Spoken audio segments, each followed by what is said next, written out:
Bonjour, je traite dans cette vidéo le dernier point de notre plan de comptabilisation des emballages, c'est le non-retour d'emballage consigné. Sur le plan comptable, le non-retour d'emballage consigné est considéré comme une simple vente. C'est-à-dire, le non-retour, c'est lorsque le client décide de garder, de conserver les emballages. Euh, Petit exemple, le 25 2018, le client Brahim informe son fournisseur Ali qu'il souhaite conserver les deux autres caisses qui restent. Donc il y avait 6 caisses consignées. Il a décidé d'en garder, de conserver deux. Ali lui adresse la facture droit suivante. A précisé que le non-retour d'emballage peut être causé par le vol, par la détérioration, la perte, les emballages se sont égarés, etc. Là, on est dans le cas où ces emballages consignés sont encore utiles et le client a décidé de les conserver. Donc, sur le plan comptable, cette opération va être considérée comme étant une vente, une simple vente. Donc, le fournisseur adresse la facture droit suivante à son client, Ali. Le fournisseur Ali adresse à Brahim la facture suivante. Deux caisses consignées non restituées euh, de 80. Et la TVA, elle est à 20%. Donc, ça donne un net de 100. Une remarque importante, c'est que en cas de non-retour d'emballage, le prix de consignation est assimilé à un prix de vente, mais en toute taxe comprise. Le prix de consignation est de 100, mais en cas de non-restitution ou non-retour d'emballage, ce prix de consignation de 100 sera considéré comme étant un prix de vente, toute taxe comprise. Alors, pour l'entreprise Ali, cette opération de vente d'emballage ne relève pas de son activité principale. L'activité principale de l'entreprise Ali, c'est la vente de marchandises.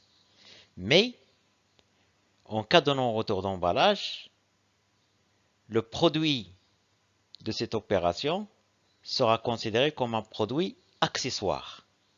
C'est un produit qui est accessoire. Ça ne représente pas un produit de l'activité normale de l'entreprise. Et il sera comptabilisé dans le compte divisionnaire 71 278. Autres ventes et produits accessoires.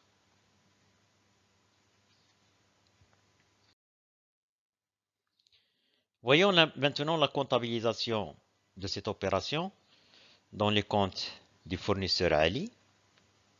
La facture doit adresser à Brahim.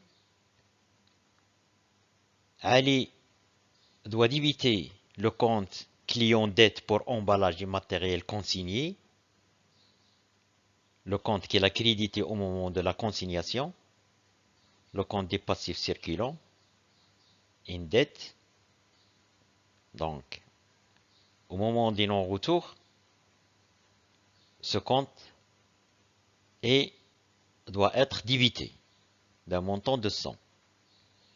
Et en contrepartie, il doit créditer le compte autres ventes et produits accessoires d'un montant de 80 et la TVA facturée d'un montant de 20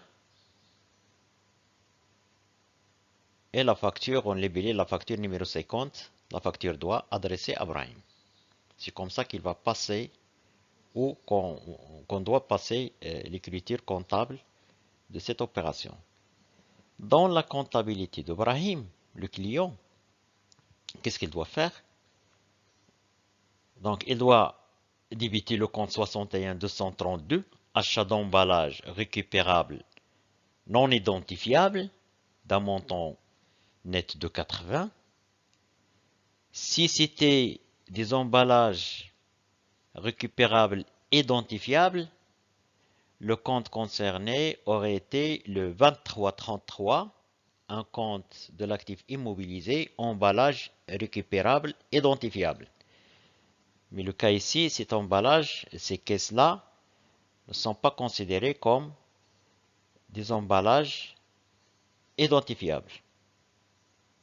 Donc, le compte concerné, c'est un compte de charge, achat d'emballage récupérable non identifiable, et on doit aussi débiter le compte état TVA récupérable sur les charges. Donc, le montant de la TVA payée est à récupérer. Et enfin, créditer le compte fournisseur créance pour emballage immatériel à rendre d'un montant de 100.